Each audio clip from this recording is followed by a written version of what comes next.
किसानों के बीच भ्रम फैला रहे हैं कि एमएसपी समाप्त की जा रही है, तो कुछ लोग अफवाहें फैला रहे हैं कि मंडियों को बंद कर दिया जाएगा।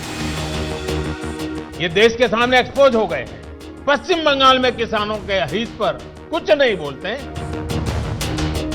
किसानों की जेब में एमएसपी का रिकॉर्ड पैसा पहुंच रहा है। सिर्फ आत्मनिर्भर किसान ही आत्मनिर्भर भारत की नींव डाल सकते हैं। आज किसानों को सम्मान दिलाने के लिए, किसानों का जीवन बेहतर बनाने के लिए, किसानों को समझाने बुझाने के लिए, किसानों को किसी के बहकावे में न आने के लिए, किसानों के बारे में सब कुछ बताने के लिए आज प्रधानमंत्री नरेंद्र मोदी खुद सामने आए। किसान पंचायत के जरिए 6 राज्यों के किसानों से पीएम मोदी ने बात की। इन बातों में किसानों के हित की बातें कितनी थीं, वो तो बाद की बात है, मगर किसानों के जरिए ही प्रधानमंत्री नरेंद्र मोदी ने विपक्ष पर एक के बाद एक ताबड़तोड़ प्रहार किए।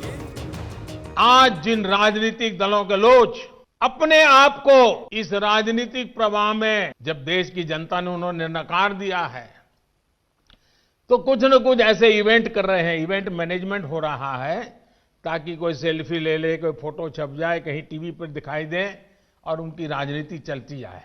अब देश ने उन लोगों को भी देख लिया है। ये देश के सामने एक्सपोज हो गए हैं।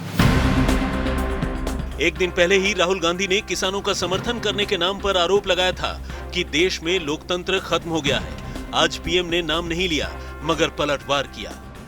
कई दल ऐसे भी हैं जो इन्हीं कृषि सुधारकारों के पक्ष में रहे हैं। उनके लिखित बयान भी हमने देखे हैं। वो आज अपनी कही बात से ही मुकर गए हैं। उनकी भाषा बदल गई है। वो राजनीतिक नेता जो किसानों को भ्रमित करने में जुटे हुए हैं, जिनकी लोकतंत्र में रत्ती भर भी श्रद्धा नहीं है, वो विश्वास ही नहीं करते डेमोक्रेसी में। दुनिया के कई देशों में उनका परिचय है लोगों को। नरेंद्र मोदी किसी का नाम नहीं ले रहे थे, मगर उनका निशाना कहां था ये बखूबी समझ आ रहा था। आखिर केरल के वायनाड से सांसद तो राहुल गांधी ही हैं। केरल में एपीएमसी नहीं है, मंडियां नहीं है। मैं जरा इनको पूछता हूं, यहां फोटो निकालने के कार्यक्रम करते हैं, अरे केरल में आंदोलन करके वहां तो एपीएमसी चालू करवाओ।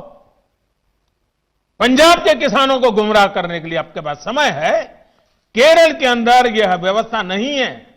अगर ये व्यवस्था अच्छी है तो केरल में क्यों नहीं है? क्यों आप दोगली नीति लेकर के चल रहे हो? ये किस तरह की राजनीति कर रहे हैं जिसमें कोई तर्क नहीं, कोई तथ्य नहीं है। सिर्फ झूठे आरोप लगाओ, सिर्फ अफवाहें फैलाओ। पीएम ने आरोप लगाया कि किसानों के समर्थन के नाम पर विपक्ष तथ्यहीन, तर्कहीन बात कर रहा है। किस तरह की राजनीति कर रहे हैं जिसमें कोई तर्क नहीं, कोई तथ्य नहीं है। सिर्फ झूठे आरोप लगाओ, सिर्फ अफवाहें फैलाओ, हमारे किसानों को डरा दो और भले भोले किसान कभी कभी आपकी बातों में गुमराह हो जाते हैं। कांग्रेस पर तीखे वार करने के साथ ही पीएम के निशाने पर पश्चिम बंगाल की मुख्यमंत्री ममता बनर्जी भी रहीं।